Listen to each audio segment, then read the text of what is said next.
आज हम एक नई सीरीज की शुरुआत करने जा रहे हैं, जिस सीरीज में हम चर्चा करने वाले हैं कि बिजनेस की मैं बहुत सारी आपको कहानी के माध्यम से बिजनेस को समझाने की कोशिश करूँगा, जिसमें मैं आपको बिजनेस में जो जो सी तकलीफ़ें आती है और उसमें क्या क्या रुकावटें आती हैं बिजनेस करते वक्त, तो उसको मैं एक कहानियों के माध्यम से समझाने की कोशिश करूँगा, क्योंकि इंसान को कहानी जो है वो बहुत ही आसान तरीके से समझ में आती है और वो सभी को सुनने में मज़ा भी आता है। तो हमने एक कभी बनाया है नया सीरीज कि हम हर संडे को एक कहानी लेके आएंगे, हर संडे शाम को 5 बजे। आपको हमने एक नई कहानी का सीरीज जो निकाला उसका नाम है बिजनेस की कहानी मेरी जुबानी।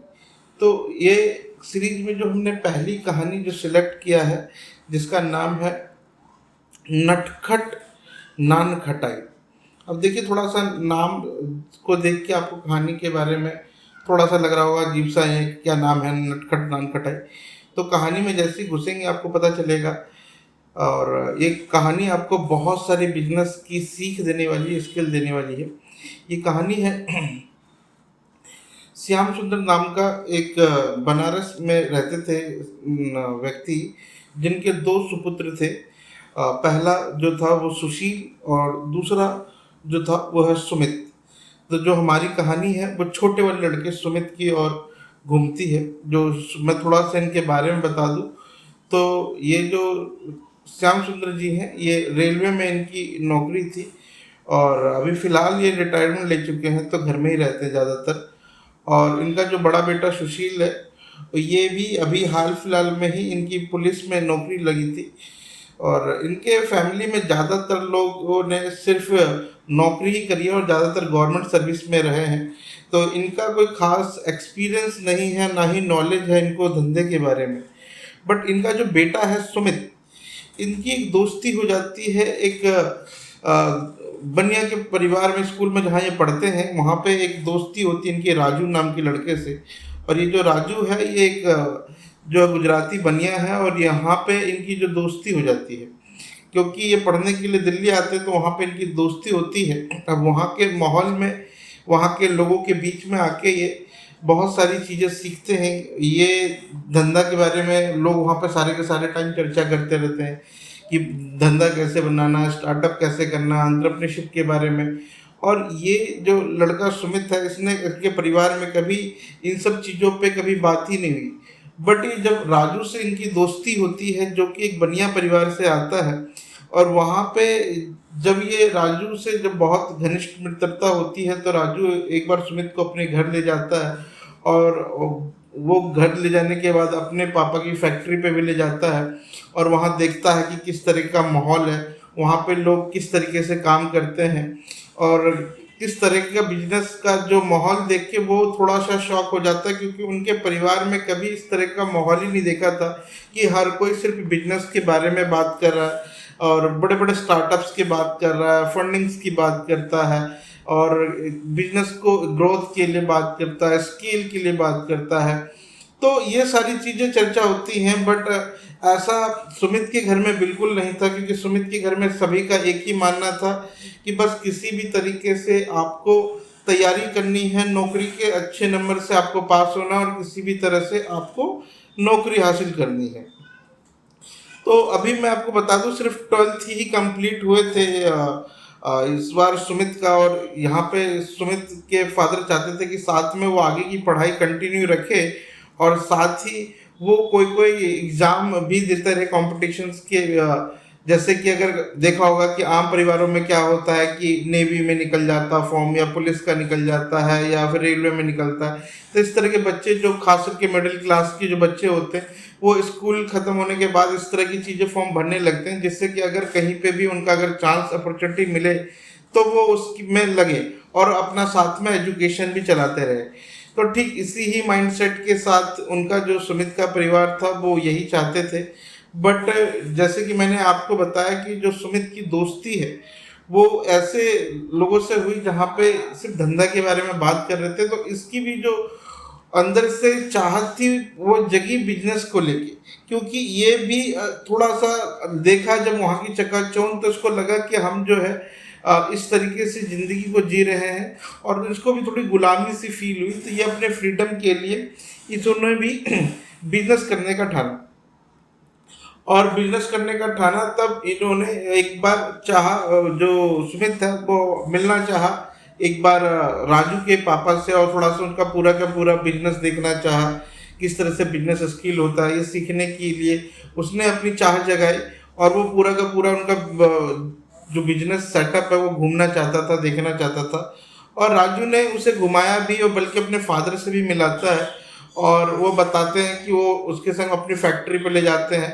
उनके राजू के जो फादर हैं उनके स्पाइसेस का जो है वो धंधा था, मसालों वगैरह का।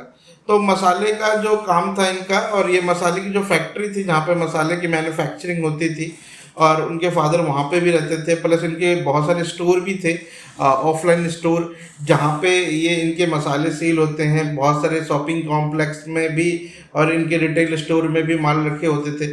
और इनके ई कॉमर्स इंडस्ट्री भी थी, जहाँ पे इनके अमेजन फ्लिपकार्ट जैसे मार्केट प्लेस पे भी इनके प्रोडक्ट सेल होते थे। तो उन्होंने पूरा का पूरा टाइम देख के उन्होंने पूरा का पूरा देखा कि एक्चुअल में काम कैसे होता है, कैसे ये लोग काम कर रहे हैं, और वो आगे की और अपने बिजनेस को एक्सपेंड के लिए कितना सोच रहे हैं, वो चाह रहे हैं कि देखा उन्होंने वहाँ पे जाके कि बिजनेस को किस तरह से इंटरनेशनल लेके जाने की तैयारी में लगे थे।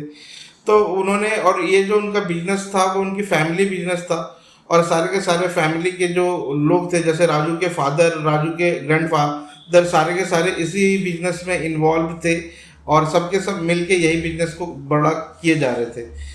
तब राजू को से बात करने के बाद सुमित को लगा कि मुझे भी कुछ इसी तरीके से शुरुआत करनी होगी अपने बिजनेस की, भले छोटा ही शुरुआत हो, पर मुझे किसी न किसी बिजनेस पे बात करनी होगी।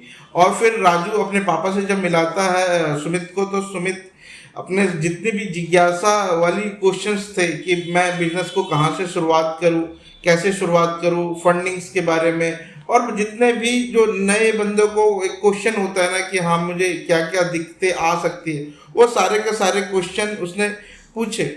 और उसके बाद मैं आपको बता दूं, ये सारे क्वेश्चनों का जवाब लेने के बाद ये निकल पड़ा अपने गांव, अपने फादर के पास। और फिर ये बताता है अपने आइडिया के बारे में कि ऐसे ऐसे मैं एक बिजनेस करना चाहता हूँ और उसके लिए मुझे पैसों की ज़रूरत है। तो घर वाले तो बताइए आपको कि खास करके जो जो फैमिली है अभी मिडिल क्लास लोगों की, जब कभी भी जिस फैमिली में कभी आज तक कभी किसी ने भी जॉब के अलावा कभी बिजनेस करा ही नहीं, तो ऐसे केस में उनके फादर का जो रिएक्शन होना था वो उन्होंने मना कर देते हैं कि नहीं, हम तुम्हें पैसे नहीं दे सकते, तुम्हें अपनी एजुकेशन को कंप्लीट करना भी, फिलहाल एजुकेशन को अपनी कंप्लीट करो और उसके बाद तुम एग्ज़ाम की तैयारी करो और सर्विसेज में जाओ। बट जो सुमित था वो बचपन से ही काफ़ी शरारती थोड़ा टाइप का था। घर में छोटा होने के कारण उसका जो माहौल था परिवार के अंदर, उनकी माँ, उनके जो भाई थे, सब उसको बहुत चाहते थे, और इसलिए सभी ने एक बार ये चाहा कि जो सुमित चाहता है एक बार उसकी इच्छा के भी लिए उसको काम करने दिया जाए। और वो अपनी माँ को मनाता है और उसकी माँ मान जाती है, और फिर उसको बोलता है कि मुझे कुछ पैसों की ज़रूरत होगी जिसके लिए मुझे बिजनेस करने के लिए। तो वो फिर अपने घर वालों से पैसे मांगता है कि मुझे पैसे चाहिए। घर वाले भी एक मोटी रकम उसको दे देते हैं कि ये तो मैंने तेरे एजुकेशन के लिए रखा था, और ये पैसा उसको देते हैं और ये बिजनेस की शुरुआत करता है। अच्छा दोस्तों, मैं थोड़ा सा यहाँ पे बता दूं, बिजनेस शुरुआत करने से पहले उसने प्रोडक्ट के ऊपर जो रिसर्च किया था कि वो क्या प्रोडक्ट सेल करना चाह रहा था और क्या कहानी सुनाई थी, मैंने बीच में यहाँ पे थोड़ा सा मैं आपको बता दूं। जो अपना सुमित है, ये सुमित जो है एक बार मार्केट में घूम रहा था, तो मार्केट में घूमते हुए इसे दिखाई दिया कि जो एक बिस्किट होता है, अगर आपने कभी सुना होगा नान खटाई का, तो ये जनरली लोग एक अजीब तरीके से गाना गा के बेच रहे थे बाजार में, और काफी लोग उस पर भीड़ लगा रहे थे, ठीक है। या आपने भी शायद कहीं ना कभी नान खटाई वाले को देखा होगा जो सेल करने के लिए आते हैं, वो तरह तरीके से सेल करते हैं। तो उसका जो तरीका था वो काफ़ी अच्छा लगा। और दूसरा क्या है कि नान कटाई का जो बिजनेस था वो कहीं भी उसने मार्केट प्लेस पे जब ऑनलाइन सर्च करने गया तो वो खास उसको वेंडर दिखे नहीं, ऑनलाइन प्लेटफॉर्म पे इतनी प्रेजेंस नहीं दिखी, और जो भी सेल कर रहे थे वो पुराने तरीके से सेल कर रहे थे। तो सबसे पहले तो सुमित जो है इसे सीखने के लिए जाता है कि आखिरकार ये होता कैसे है बिजनेस शुरू। तो ये जो है इसके पास में ही एक बेकरी थी, वहाँ पे जाके ये कुछ दिन काम करता है और वहाँ पे जाके सीखता है कि आखिरकार नान खटाई बनता कैसे है, इसकी पूरी प्रोसीजर क्या, क्या क्या रॉ मटेरियल लगता है इसके अंदर में, और ये किस तरीके से बनाया जाता है, इसमें किस तरह की क्वालिटी बनाने के लिए क्या क्या चीज़ों का इस्तेमाल होता है। तो वो सारी की सारी चीज़ें जो है समझता है धीरे धीरे, और समझने के बाद ये सारी चीज़ों को तैयार करता है। और तैयार करने के बाद जब ये सारी चीज़ें इसकी तैयार हो जाती है, जब ये सीख जाता है, तब ये एक्चुअल में फंडिंग के लिए अप्रोच करता है, पैसों के लिए अप्रोच करता है अपने मम्मी पापा को। और फिर जब इसको पैसे मिलते हैं तो ये भी बिजनेस को स्टार्ट करता है, एक छोटा सा अपना एक ऑफिस लेता है, और जहाँ पे ये सारी चीज़ें मैन्युफैक्चरिंग के जितने भी रॉ मटेरियल थे वो सारी चीज़ें खरीदता है उस पैसों से और शुरुआत करता है। और इसको ज़्यादा अभी स्किल की नॉलेज नहीं थी, क्योंकि अभी बिजनेस में पता ही होगा कि आपको बहुत सारी चीज़ें, पैकेजिंग और ये सारी चीज़ें थी, क्योंकि जो नान खटाई है वो जो है एक तरह का स्नैक्स है और ये टूटने वाली दिक्कत होती है। तो ये जो अभी पैकेजिंग वगैरह पे उतना अच्छा काम नहीं कर पा रहा था, मगर ये फिलहाल अपने पूरे प्रोडक्ट को सेल पे फोकस करके रखा था कि अगर सेल आएगा तो ऑटोमेटिक सब कुछ मैं आगे ठीक करूँगा। तो इसने क्या करा, सेल पे फोकस करा और अपने प्रोडक्ट्स को प्रमोट करने लगा, जगह जगह दुकानों पे जा जा के लोगों को बताने लगा अपने प्रोडक्ट्स के बारे में। और थोड़ा सा एडवर्टाइजिंग पे भी खर्च किया इसने, ऑनलाइन एडवर्टाइजिंग पे भी खर्च किया। बट अल्टीमेट देखा जाए तो प्रॉफिट एंड लॉस मतलब कि उस तरह की आ नहीं रही थी, क्योंकि दिन पे दिन उल्टा, बल्कि जहाँ पे भी रखवा रहा था माल वहाँ पे सेल नहीं आ रहे थे और वहाँ से ना ही पेमेंट आ रही थी। तो माल में काफ़ी दिक्कत आ रही थी इसको, और बहुत जल्दी माल भी खराब हो जा रहे थे और कई बार रास्ते में बहुत ज़्यादा टूटता था। तो इस तरह का इसको चैलेंजेस का सामना करना पड़ रहा था। जब इतने सारे चैलेंज थे उसके जीवन में, तो उन्होंने फिर सोचा कि आखिरकार जितने भी उसके पास पैसे थे उसने ऑलमोस्ट पैसे सारे खर्च कर दिए थे। तो उसके दिमाग में आया कि आखिरकार फिर मुझे बिजनेस को सही तरीके से करने के लिए क्या करना चाहिए। तो उसके दिमाग में ख्याल आता है राजू के बारे में, और फिर राजू के पास जाता है और फिर राजू के फादर से मिलने की रिक्वेस्ट करता है, और वो राजू के फादर से जाके मिलता है और अपनी सारी स्टोरी राजू के फादर से, क्योंकि राजू के फादर एक अच्छे बिजनेसमैन थे और उन्होंने काफ़ी सालों का तजुर्बा था उनके पास बिजनेस के बारे में। और तो इसलिए वो चाहता था कि इस किसी ऐसे व्यक्ति से सलाह ले जो इसको इस फील्ड के बारे में गाइड कर सके। तो राजू के फादर से वो जब मिलता है और अपनी सारी की सारी कहानियां उनको सुनाता है कि किस तरीके से राजू ने धंधे को स्टार्ट किया और किन किन दिक्कतों का उनको सामना करना पड़ रहा है। तो राजू के फादर जो समझाते हैं उसे, वो थोड़ा सा यहाँ पे आपको बहुत सारी लर्निंग मिलेगी यहाँ पे बिजनेस में। कि राजू के फादर कहते हैं कि देखिए आपने जो बिजनेस को शुरू किया है बेटा, उस बिजनेस में जो सबसे बड़ी दिक्कत ये है कि आपका जो प्रोडक्ट है वो लोगों के माइंडसेट में अभी भी जो नान खटाई का परसेप्शन है कि नान खटाई कोई ऐसा नहीं ढूंढ के खाने जाता है, ठीक है ना, उसके लिए कोई सर्च नहीं करता कि मुझे आज नान खटाई खाना है। तो एक प्रोडक्ट के अंदर सबसे पहले तो नीड जगह और लोगों की नीड जैसी होगी कि आपके प्रोडक्ट को लोग ढूंढें। अगर ऐसा है कि जब आपके प्रोडक्ट को लोग सर्च करेंगे, आपके प्रोडक्ट को लोग ढूंढेंगे, तो उसकी नेसेसरी बढ़ेगी, तो वो नीड जगाना होगा आपके प्रोडक्ट में, वो नीड आना चाहिए। दूसरा, जो नान खटाई को लेके प्रिस्क्रिप्शन लोगों का क्या है कहानी, कि जो पुराने तरीके से जैसे बनते आ रहे थे वही तरीका तुमने आजमाया, तो कुछ उसमें नया नहीं किया है। तो कुछ नया करने के लिए बोलते हैं कि कुछ ऐसा करो जो अभी तक नान खटाई की इंडस्ट्री में किसी ने इस तरह का काम नहीं किया है, तो कुछ उसमें नयापन लेके आओ। और फिर एडवर्टाइजिंग भी जो है, अपना एडवर्टाइजिंग सेगमेंट जो है आपको ऑफलाइन के अलावा जो ऑनलाइन अवेयरनेस है उसको फैलाओ। और उसमें बताते हैं कि आजकल किस तरीके से ऑनलाइन प्लेटफॉर्म पे एडवर्टाइज किया जाता है, ठीक है, किस तरीके से छोटी छोटी गूगल का फ्लिपकार्ट सॉरी गूगल, यूट्यूब, इस तरह पे किस तरीके से ऐड कैंपेन लॉन्च करके आप ऑनलाइन किस तरीके से अपने प्रोडक्ट को प्रमोट कर सकते हो, ठीक है। तो ये छोटी छोटी चीज़ें उन्हें समझाते हैं, कैसे कैंपेन लॉन्च होता है, कैसे ब्रांडिंग होती है प्रोडक्ट की, कैसी पैकेजिंग होती है। पैकेजिंग ऐसी होनी चाहिए जो कि आपके लोगों को अट्रैक्ट करे। फिर उसके बाद ब्रांडिंग में बताते हैं उनका आपका नाम ऐसा होना चाहिए लोगों को आपका नाम अट्रैक्ट करे।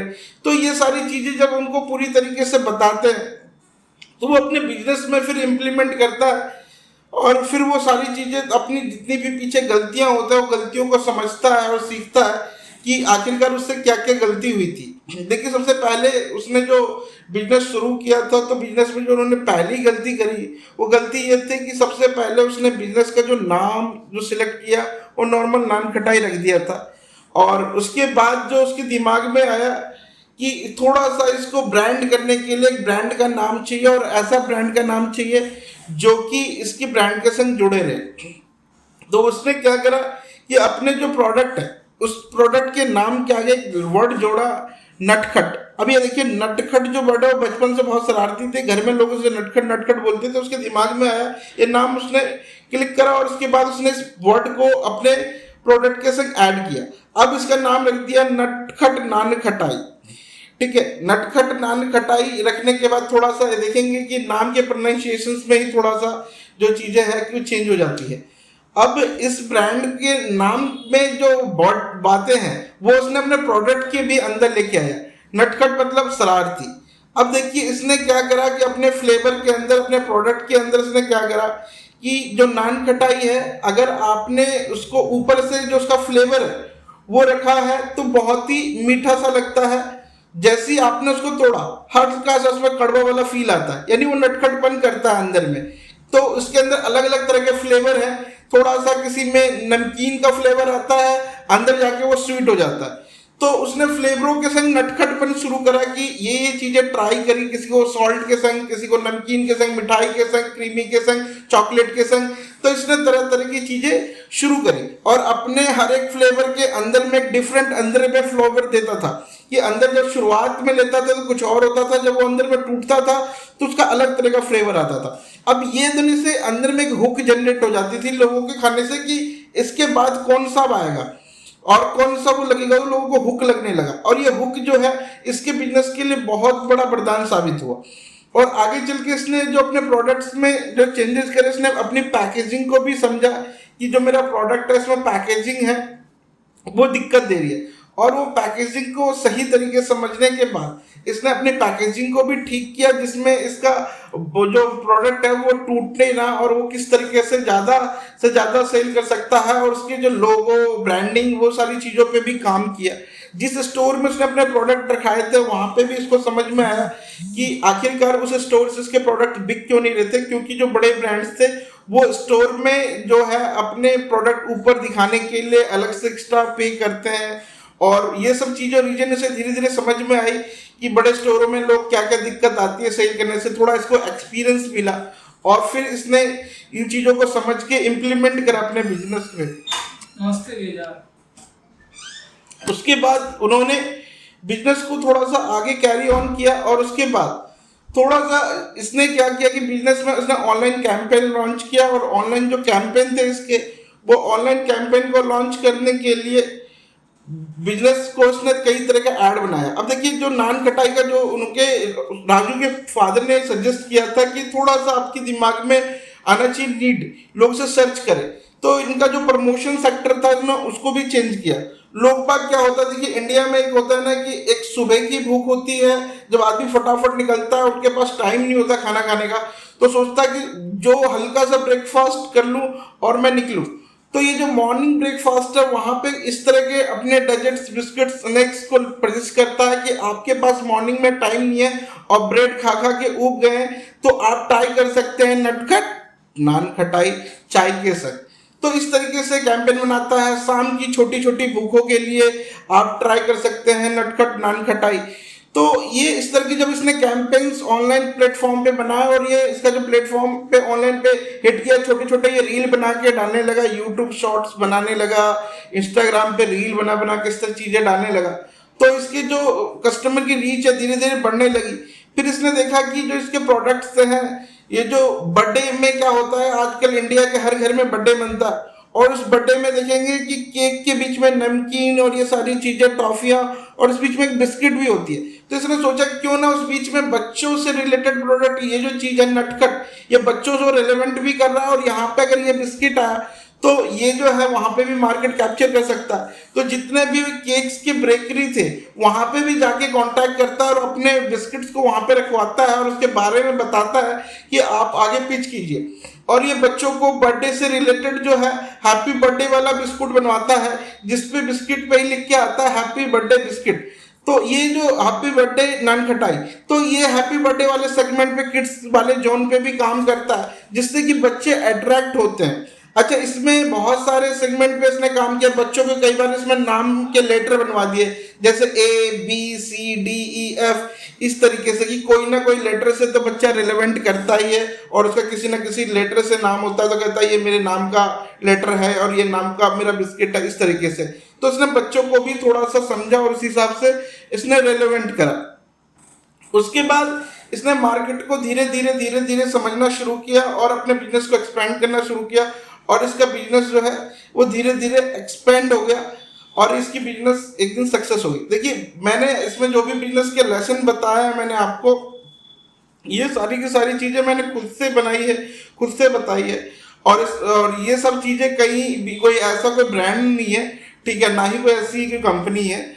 तो मैंने ये जो कंपनी के बारे में आपको बताया, जो भी लर्निंग सिखाई है आपको, इसको अगर आपको कहीं लगता है कि मैं अपने किसी बिजनेस में रिलेवेंट कर सकता हूँ, अपने किसी बिजनेस में ऐड कर सकता हूँ, तो उसको ऐड ऑन कीजिए और उसको चालू कीजिए और उसको देखिए कि आप कहाँ इसको इस्तेमाल कर सकते हैं, इस कहानी से अपने बिजनेस में कहाँ पे यूज कर सकते हैं, तो ये आपकी किस जगह काम आएगी। तो आज की कहानी थोड़ी सी लंबी जरूर होगी है, मैं चाहूँगा कहानी को थोड़ा सा छोटा करने की, बट कहानी में छोटा करूँगा तो थोड़ा सा इसमें से क्वालिटी निकल के नहीं आएगी। तो भी मैं कोशिश करूँगा कि थोड़ा सा कम टाइम में मैं आपको एक अच्छी कहानी पेश कर सकूँ। ये पहली कहानी थी, इसलिए थोड़ा सा टाइम ज़्यादा लगा है। कोई नहीं, मैं अगली कहानी फिर मैं अगले नेक्स्ट संडे लेके आऊँगा, ठीक शाम 5 बजे। तो मेरे संग जरूर देखिएगा अगले संडे कहानी, बिजनेस की कहानी मेरी जुबानी। आपका बहुत बहुत धन्यवाद ये पूरी कहानी सुनने के लिए।